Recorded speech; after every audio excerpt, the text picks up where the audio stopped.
இலக்கை நோக்கி டுவர்ட் த கோல். இந்த நிகழ்ச்சிக்கு உங்களை அன்புடன் வரவேற்கிறோம். Praise the Lord. ஆண்டவராகிய இயேசு கிறிஸ்துவின் இனிய நாமத்தில் உங்கள் எல்லாருக்கும் அன்பின் வாழ்த்துக்கள். விசேஷமாக பெந்தேகோஸ்தே நாளை கொண்டாடி கொண்டிருக்கிற, நினைவு கூறுகிற இந்த நாளிலே பெந்தேகோஸ்தே அனுபவம் உள்ள எல்லா தேவ பிள்ளைகளையும் கர்த்தர் தம்முடைய ஆவியினால் நிரப்புவாராக. அப்போஸ்தலருடைய நடபடிகள் 2ஆம் அதிகாரம் 1 வசனம். பெந்தேகோஸ்தே என்னும் நாள் வந்தபோது அவர்கள் எல்லாரும் ஒருமனப்பட்டு ஓரிடத்தில் வந்திருந்தார்கள். கிறிஸ்தவ உலக வரலாற்றில் பெந்தேகோஸ்தே என்னும் நாள் ஒரு பெரிய திருப்பத்தை உண்டாக்கியது. கிறிஸ்துவை பின்பற்றுகிற அப்போஸ்தலர்களும் சீஷர்களும் இதற்காக, இந்த அனுபவத்திற்காக காத்திருந்த போது, இந்த நாளிலே அவர்களுடைய வாழ்க்கை முற்றிலும் மாற்றி அமைக்கப்பட்டது. சில 100 ஆண்டுகளுக்கு முன்பு யோவேல் தீர்க்கதரிசினால் உரைக்கப்பட்ட அந்த தீர்க்க தரிசனத்தின் நிறைவேறுதலை இந்த பெந்தேகோஸ்தே நாளில் இந்த அனுபவத்தை பெற்ற பேதுரு நினைவு கூறுகிறதை நாம் பார்க்கிறோம். ஆண்டவராகிய இயேசு கிறிஸ்து இந்த நல்ல அனுபவத்தை வாக்குத்தத்தமாக அவர் கொடுத்து சென்ற போது, இந்த வாக்குத்தத்தம் நிறைவேற நீங்கள் காத்திருங்கள் என்ற வார்த்தைக்கு கீழ்ப்படிந்து காத்திருந்த இந்த 120 பேருக்கும் இந்த ஆசீர்வாதமான அனுபவம் கிடைத்தது. அவர்கள் தங்களுக்கு தந்தருளின வெவ்வேறு பாஷைகளிலே பேசி தேவனுடைய மகத்துவத்தை அவர்கள் புகழ்ந்தார்கள் என்று பார்க்கிறோம். தேவ பிள்ளைகளே, பெந்தேகோஸ்தே திருச்சபை அங்கத்தினராய் இருந்தும் இன்னும் அந்நிய பாஷை அடையாளத்தோடு இந்த அனுபவத்தை பெறாதவர்களாய் நீங்கள் இருப்பீர்களானால், இந்த வாக்குத்தத்தத்தை விசுவாசித்து இதை பெற்றுக்கொள்வதற்காக காத்திருங்கள். ஆண்டவருடைய சமூகத்தில் உங்களை ஆயத்தப்படுத்துங்கள். பரிசுத்த இதயத்தோடு இந்த அனுபவத்தை நீங்கள் வாஞ்சியுங்கள். ஏனெனில் இந்த அனுபவம் ஒரு மனிதன் மூலமாய் கொடுக்கப்படுவது அல்ல, இதை தேவனே கொடுக்கிறார். இந்த பெந்தேகோஸ்தே அனுபவம் இந்த சீஷர்களை சாட்சிகளாய் மாற்றியது. சுவிசேஷத்திற்கு வந்த எதிர்ப்புகள், தடைகள், உபத்திரவங்கள் இவைகளை தாண்டி தைரியமாக சுவிசேஷத்தை அறிவிக்கும் ஆற்றலை கொடுத்தது. அது மாத்திரமல்லாமல், என்ன நோக்கத்திற்காக இவர்கள் தெரிந்து கொள்ளப்பட்டார்களோ அந்த நோக்கம் நிறைவேறுவதற்கு தேவையான ஆசீர்வாதமான ஆற்றலை தேவன் அவர்களுக்குள் கொடுத்தார். அவர்கள் மூலமாய் நிறைவேற்ற வேண்டிய திட்டங்களை ஆண்டவர் நிறைவேற்றினார். சாதாரணமானவர்கள் அசாதாரணமானவர்களாக தேவனுடைய கரத்தின் ஆயுதங்களாக பயன்படுத்தப்பட்டார்கள்.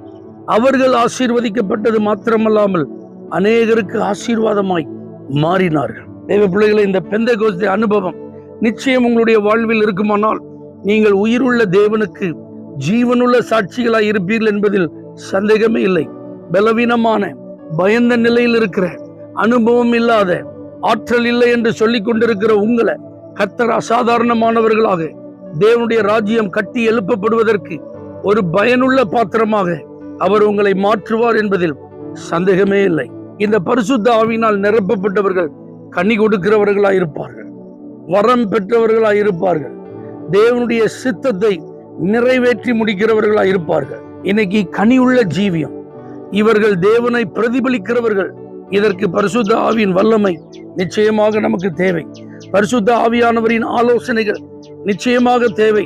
பரிசுத்த ஆவியானவர் நமக்குள் இருந்து அவர் கொண்டு வருகிற மாற்றங்கள் நிச்சயம் தேவை. அது மாத்திரமல்ல, சூழ்நிலைகளுக்கு ஏற்றாற் போல நமக்குள் கர்த்தர் தந்திருக்கும் திறமைகளையும் தாளந்துகளையும் பயன்படுத்தும் போது நம்மிலிருந்து தேவன் வெளிப்படுவதுதான் வரங்கள். அப்போ ஆண்டவர் நம் மூலமாய் அவர் கிரியை செய்ய நமக்குள் இந்த ஆவியின் நிறைவை தந்து நம்மை பயன்படுத்த அவர் விரும்புகிறார். அப்ப நீங்க நிச்சயமா சாதாரணமான ஆள்களா இருக்கலாம், ஆனா சமயத்திற்கு ஏற்றாற் போல நீங்க தேவனுடைய வேலையை நீங்க செய்வீங்கன்னா உங்க மூலமா வரங்கள் வெளிப்படுகிறத நீங்க பார்க்கலாம். எல்லாவற்றுக்கும் மேலாக நாம் நம்முடைய வாழ்வில் தேவனுடைய நோக்கத்தை நிறைவேற்றி முடிக்க வேண்டும். நம்மை கொண்டு நம்முடைய வாழ்நாளில் தேவன் செய்ய விரும்புகிற அவருடைய சித்தத்தை பரிபூர்ணமாக நாம் செய்து முடிக்க வேண்டும். அதற்கு இந்த ஆவியானவர் தேவை. நம்முடைய சுயத்தினால் நாம் நடத்தப்படுவோமானால், நாம் விரும்புகிறபடி காரியங்களை செய்வோமானால் தேவனுடைய சித்தத்தை நிறைவேற்றி முடிக்க முடியாது. ஆகவே ஆவியிலே நிறைந்திருக்க உங்களை அர்ப்பணியுங்கள். ஆவியினால் நடத்தப்படுவதற்கு ஜாக்கிரதை உள்ளவர்களாக இருங்கள். உங்களை குறித்த தேவ சித்தத்தை அவர் நிறைவேற்ற இன்றைக்கும் ஆவலாய் இருக்கிறார்.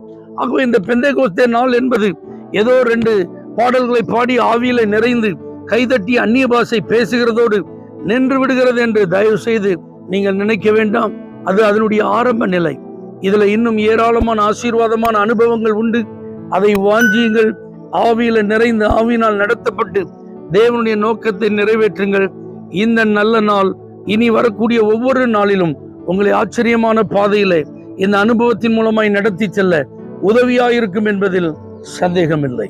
பரலோக தேவனே, பெந்தேகோஸ்தே அனுபவத்தை வாஞ்சிக்கும் ஒவ்வொருவருக்கும் அந்த அனுபவத்தை நீ தருவீராக.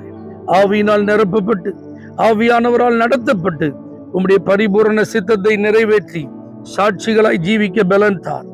இயேசுவின் நாமத்தில் பிதாவே, ஆமென். For prayer contact Pastor J. J. Kumar, El Shaddai Ministries, 9500252586, Surandai.